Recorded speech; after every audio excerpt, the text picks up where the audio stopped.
নবদ্বীপ থেকে বালুরঘাটগামী বালুরঘাট এক্সপ্রেসে এক যুবতীর সঙ্গে চূড়ান্ত অভব্যতার ঘটনা ঘটে কয়েকদিন আগে। ট্রেনের কামরায় তার সঙ্গে এমন ঘটনার তীব্র প্রতিবাদ জানান ওই যুবতী। এরপর থেকে সামাজিক মাধ্যম এবং নানা দিক থেকে তাকে হুমকি দেওয়া হচ্ছে বলে অভিযোগ। এবার ওই আতঙ্কিত যুবতীর সঙ্গে ফোনে কথা বলে তার পাশে সর্বতোভাবে দাঁড়ানোর আশ্বাস দিলেন ভারত সরকারের উত্তর পূর্বাঞ্চল উন্নয়ন এবং শিক্ষা মন্ত্রকের প্রতিমন্ত্রী ও রাজ্য বিজেপির সভাপতি সুকান্ত মজুমদার। পরীক্ষা দিতে পারেননি না আজকে? না, আজকে আমার ফার্স্ট ইয়ারের ইংলিশ অনার্সের ছাত্রী আমি। তো আজকের দিনটা তো আমি যেতে পারলাম না, কোনো মতেই হলো না, যেহেতু অনেক দেরিতে যখন লাস্ট মুভমেন্ট দুপুর 2টোর দিকে আমার পরীক্ষা, দুপুর 1টার দিকে ওইটা মানে অফিসার গুলো আছে তারা আমাকে এসে বলছে যে আগে কেন জানানি। আমরা কিন্তু ওদেরকে খোঁজাখুঁজি করছিলাম, বাবা বললো যে কোনো রকম কিছু পাওয়াতে যাচ্ছে না, আপনারা কি করবি? বাবা বলছে তাহলে আমি গাড়ি ভাড়া করি, আমি যাবো। কিন্তু গাড়ি ভাড়া যে করবো আমাদের প্রোটেকশনটা কে নেবে? আমরা তো যেমন ফারাক্কার উপর দিই, আমাদের প্রোটেকশনটা কে নেবে? আমি তো বিশ্বাস করতে পারছি না আমাদের এখানকার পুলিশ বলতে, কারণ আমার একটা অবস্থা হয়ে আছে, কারণ লোকজন এত খেপে আছে আমার উপর, মানে এত ভুল ইনফরমেশনের জন্য। তো আমি ভাবছি যে আমি সোমবার দিন আমি পরীক্ষা দিতে যাবো, কিন্তু তার জন্য আমার ভালো সিকিউরিটি গার্ড, মানে একদম ভালো কড়াকড়ি যাতে থাকে। আপনি একটা লিখিত অ্যাপ্লিকেশন করুন। হ্যাঁ, আপনি জেলা পুলিশ সুপারকে অ্যাপ্লিকেশন করুন যে আমি এরকম থ্রেট কল এবং থ্রেট মেসেজ পাচ্ছি, সেই জন্য আমাকে তো থ্রেট দিচ্ছে, আমার পরিবারের লোকজনকে কেট কাটা মানে উপরে পাঠিয়ে দেওয়ার মতো থ্রেট দিচ্ছে। সেগুলো পুলিশকে লিখিতভাবে জানান, ভয় পাওয়ার কিছু নেই, পুলিশকে লিখিতভাবে জানান। হ্যাঁ, আমরা বিষয়টা দেখছি, আমরা বিষয়টা পিক আপ করছি। আপনার কিছু হলে পরে গোটা রাজ্যে আগুন জ্বলবে, চিন্তার কিছু নেই। আমরা সেইভাবে মুখ্যমন্ত্রীকে বলবো।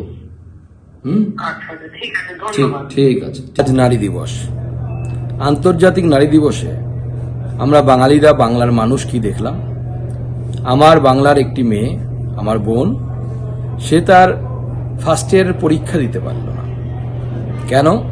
কারণ সে কয়েকদিন আগে যখন বালুরঘাট নবদ্বীপ ট্রেনে করে আসছিল, সেই সময় তার ছবি তোলে একজন ব্যক্তি। স্বাভাবিকভাবে মেয়েটি রেগে গিয়ে সেই ব্যক্তিকে সপাটে একটি চড় মারে এবং তাকে বকাঝকা করে। সেই অপরাধে তাকে থ্রেট কল, তার পরিবারকে কেটে ভাগীরথীর জলে ভাসিয়ে দেওয়া, এই ধরনের থ্রেট কল আসতে থাকে এবং সে তার ফলে মেয়েটি আজকে পরীক্ষা দিতে পারল না। আমরা কোন বাংলায় আছি? কি দোষ ছিল মেয়েটির? যে একজন ভদ্রলোক বলা উচিত কিনা আমার মনে হয়, আমার জানা নেই, যার বয়স তার বাবার বয়সের কাছাকাছি, সে মেয়েটির চুপ করে ছবি তুলছিল, বুক, পেট এবং অন্যান্য জায়গার অশ্লীল ভাবে ছবি তুলছিল বা ভিডিও করছিল বলা ভালো। শুধুমাত্র যে অপরাধী সে মুসলিম বলে পুরো পশ্চিমবঙ্গের যে সাম্প্রদায়িক উগ্র মানসিকতার লোকেরা আছে তারা তার পাশে দাঁড়ালো এবং মেয়েটিকে ধমকানো, মেয়েটিকে থ্রেট কল দেয়া, মেয়েটির পরিবার শুদ্ধ শেষ করে দেওয়ার ধমকি এবং তার সাথে থ্রেট তাদের দেয়া হলো। মেয়েটি আজকে পরীক্ষা দিতে পারেনি, এরপরেও পরীক্ষা দিতে পারবে কিনা জানি না।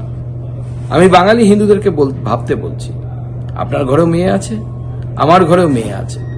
আজকে শুধুমাত্র একটি মেয়ের অন্যায়ের সাথে ঘটে যাওয়া অন্যায়ের প্রতিবাদ করার জন্য যদি মেয়েটি পরীক্ষা দিতে না পারে, আগামী দিনে আপনার মেয়ে যদি কোথাও ট্রেনে, বাসে, ট্রামে এই ধরনের অপরাধের সম্মুখীন হয় বা এই ধরনের অভিজ্ঞতার সম্মুখীন হয়, তারা প্রতিবাদ করতে পারবে তো? আপনি কি দীর্ঘদিন থেকে পেটের বিভিন্ন সমস্যায় ভুগছেন, গ্যাসের সমস্যায় ভুগছেন? তাহলে আপনার জন্য সুখবর। এখন থেকে প্রতি মাসের নির্দিষ্ট দিনে দিশারি হেলথ কেয়ার রায়গঞ্জ শাখায় নিয়মিত বসছেন হায়দ্রাবাদ থেকে আগত বিশিষ্ট গ্যাস্ট্রোএন্টারোলজিস্ট ডক্টর রবি কিরণ পেরুমাল্লা। ডাক্তার রবি কিরণ পেরুমাল্লাকে দেখাতে আজই যোগাযোগ করুন দিশারি হেলথ কেয়ার উকিলপাড়া রায়গঞ্জ শাখায়।